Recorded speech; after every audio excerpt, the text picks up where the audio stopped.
Mana bekodo, sayden suntu ndana stuma. Anche, woi. Sayden suntu mana bekodo, sayden suntu ndana stuma. Anche, woi. Woi elkira kaya. Woi ne.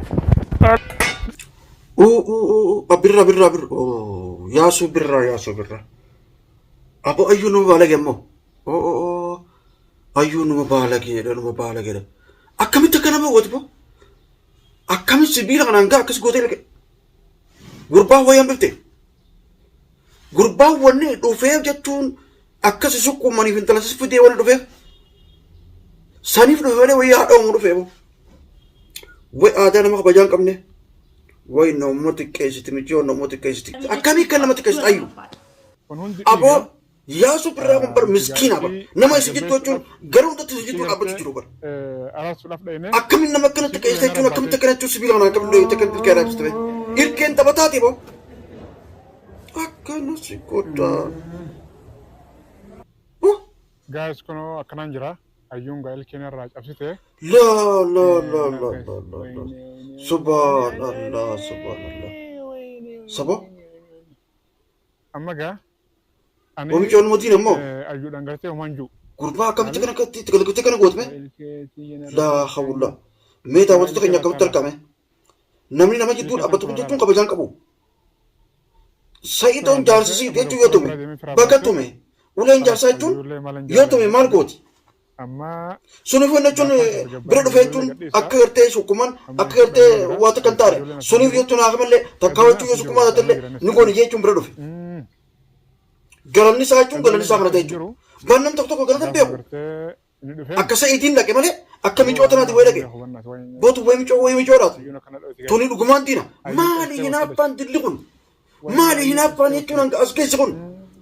Sababa alaatiin nageen qabu. Maaluma dhalummaan zaman aakhir ba'uus billaa mina sheetaan rajii. Sababa akkam namni kan nama dhawun? Hay maali akkamitti kabajuun akkamitti akka nama arabdii waati?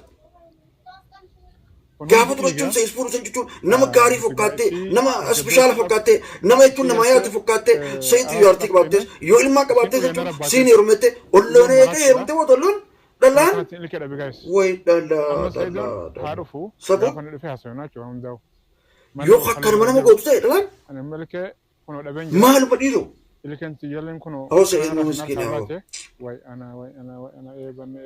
asuma nam tokko gaarii dhalaanis asuma nam tokko jechuun amma sikkiina asumatti hamtuudha tun quduruu rabbiitu maal jechuun jaartii jechuun ilmaan qabduuf haadha ilmaan isaati chikkatti isii dura fuudhee kamti kanatti na yaa'inaaftiu keessaa jechuun keessummaa nama dhufte akka obboleessa bira dhaabbate yoo jechuun sulukkubee as sukkuumu yoo kaanya as sukkumtu yoo kana immoo haafame jechuun si geessina akkana jechuun kakadhatu jiru jechuun meeta ta'a jetteetuma chokottee sibiila fudhattee gurbaa diinummaa maal namaa qabdaate kanatti maali namummaan akkana nama akkana gurrum ol garu gargartu dhakkaa akkanatti dhageenya nama akkana hammeenyi numa jira beekadhu hammeenyi numa jira nama akkana takkaan agarree qabu laa hawla walaa quwwata saboo rabbumaan nama quufa jedhe bali adam kan rabbiin jechuun cinaa tokko akkam kalaqisa cinaan tokko nagama qaba miskiinuma nama gaggaarumu cinaan tokko immoo nama namaa yaadne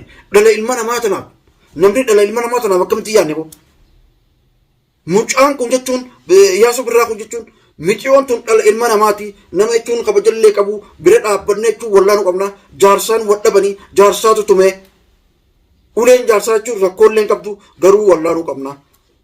Sayyidileen kobbee sakii isinleen kobbeetti yaa jeeti isin cinaa dhaabbachuu dhufe nama isin jidduu dhaabbatu jechuun akkana goota jechuuti.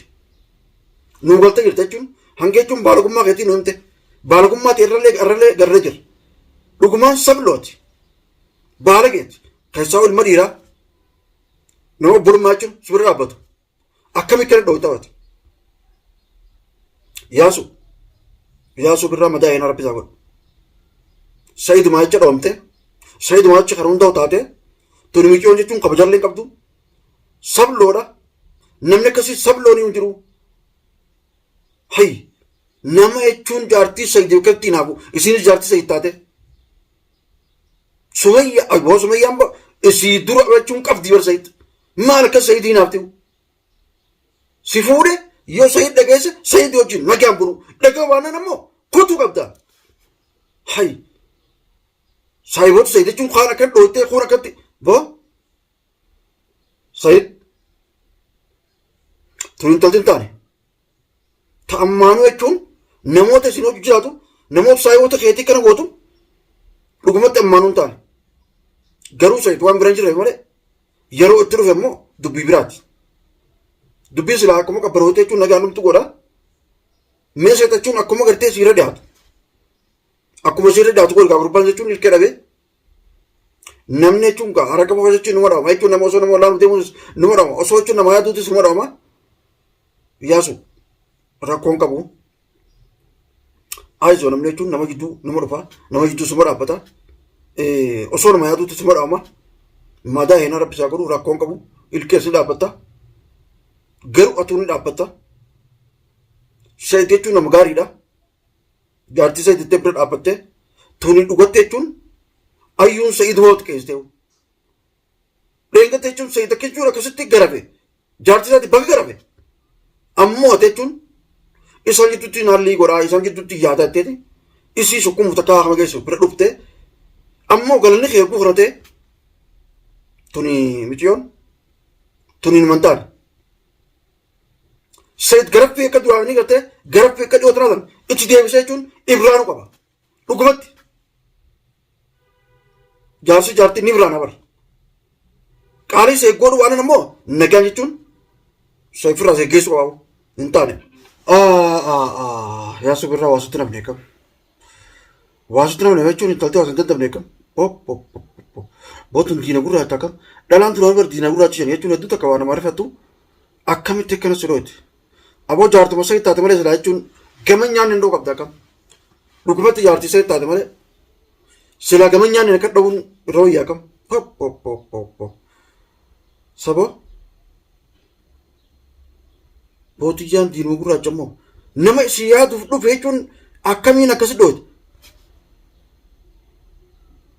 Tana Sayid beeka. Tana Sayid beeka jaartii Sayid isiinis tana Sayidummaa beeka garuu namni jechuun nama jidduu dhaabbatu nama walitti araarsu nama jechuun ka gaarummaa jechuun nama jidduu dhaabbate jechuun ka waa hunda godhu jechuun innis numa dhawamaa innis numa arrafamaa rakkoon qabu obsii namni jechuun nama wali fayyisu namni namaa fi nama walitti araarsu jechuun difee ta'uu qaba itti Oromoon. Waa hunda baadhachuu qaba. Arrachuun gaa Sayid jechuun isii itti dhawumuun takka jaartiin seessi dhoo jechuun rakkoon qabu Sayidumaaf jecha obsi isiis akka kobbaleetti dhiyaatee dhaabbachuu jirta. Inshaallah jechuun haakmas keessa jechuun Sayid jechuun gaa si bira hin jiru malee si wallaanuun silaa dirqama. Ifumaaf haakma dheettee jechuun akka wallaanamtuun sinjaati yaasuu birraa turii jechuun micoon jechuun hin taane dhugumatti immoo Sayidiif takka isii yaaddee cinaa dhaabbachuu jirta. Galata guddaadha biraa qabda micoon tun galata beektu maleedha. Duraa irraa jechuun jalqabarraa hanga ammaatti jechuun hedduu takka jidduu dhaabbachuu jirta. Galata kee jechuun rabbummaan si haa kabalu. Rabbii gaditti jechuun Sayiduuf siif kabala jeetii yaada. Sayid jechuun ilma namaati nama gaariidha beekaa keenya. Nama jechuun nuti hedduu waa irraa baranne nama hedduu waa nama barsiisu nama fakkeenya gaarii wajjin fakkeenya adda addaa jechuun namaa ta'u. Dhugumatti jechuun namni akka Sayid jechuun ni jirallee jee yaadu. Garuu Sayid barbaaduuf Sayid jechuun jaartii isaa barbaaduuf isin tun akkanatti hinaaftee jechuun Sayid tumuuf akkana loltee jechuun akkaminna sukkumtanii akkaminna wallaaltanii moo Dubaayitti ilaala Dubaayitti ulee Sayid ilaalta akkana si godha si abboottun ayyuu jedhanii maal ilmummaan akkana nama gaarii fakkaattee seentee amma jechuun nama jinnii fakkaatee jechuun baxraana jechuun hafnashittiin